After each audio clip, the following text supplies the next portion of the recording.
Pêcheur de perles, salut. La perle d'aujourd'hui est un reflet, plutôt un extrait, d'une conversation dans laquelle Dieter Helm, professeur en politique économique à Oxford, dit ce qu'il pense de ces 30 dernières années passées à tenter de mettre en place des politiques visant à réduire considérablement l'émission de gaz carbonique dans l'atmosphère. Cette émission est intitulée The Net Zero Lie, le mensonge des émissions zéro. On regarde.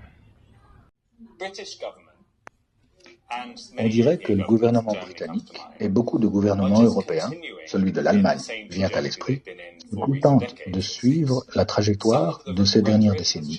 Les discours ont un peu changé. Il semble que 5 ans plus tôt, il nous aurait été beaucoup plus difficile à nous deux d'employer les mots que nous employons aujourd'hui à cause de l'espèce de tabou qui entourait ces questions. Mais j'ai l'impression que même si les mots et les sentiments ont peut-être un peu changé, beaucoup de gouvernements occidentaux, à l'exception des États-Unis, continuent exactement comme avant. Pas tout à fait. Si vous vous penchez sur ce qu'ils font dans la pratique et non pas sur ce qu'ils disent faire, c'est beaucoup plus nuancé. Et il faut regarder en arrière. Qu'a fait l'Allemagne ? L'Allemagne a fermé ses centrales nucléaires, de bonnes centrales bien entretenues, sous prétexte que l'énergie nucléaire était trop dangereuse, surtout après l'accident de Fukushima. Et l'Allemagne a commencé à importer de l'énergie nucléaire française. N'est-ce pas ironique ? Les Français ont des centrales nucléaires près de la frontière. L'Allemagne a alors construit de quoi produire 13 gigawatts d'électricité à partir du charbon. Elle a remplacé le nucléaire par du charbon. Rendez-vous compte, ça n'est pas la bonne solution. Les vraies raisons derrière ces décisions ont à voir avec la géographie électorale européenne. Vous n'avez pas cela aux États-Unis.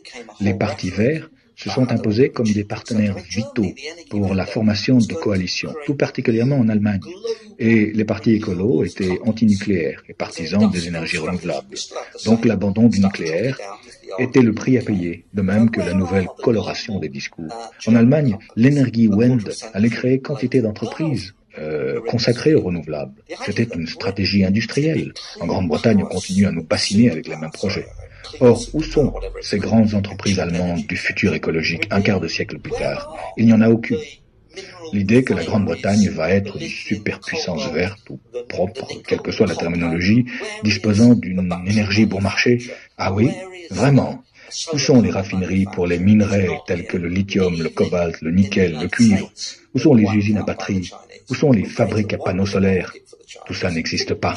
Pas même aux États-Unis d'ailleurs, car les Américains se sont fait doubler par les Chinois. Ils ont créé un marché très profitable pour les Chinois, surtout les Allemands, avec leurs 100 jours d'ensoleillement par an. La réalité est que les politiques ont beaucoup de mal à dire « Vous savez quoi ?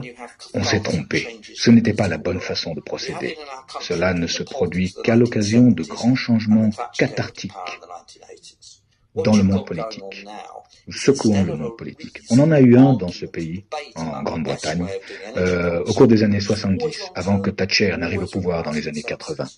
Aujourd'hui, au lieu d'un débat raisonnable et argumenté sur la meilleure façon de conduire notre politique énergétique, laquelle doit être fondée dans le long terme et sur un consensus, nous avons une énorme division entre la droite. Autant arrêter l'extrait ici. On sait très bien de quoi il s'agit. On sait que les politiciens nous entubent depuis des décennies. On le sait, et pourtant ça continue.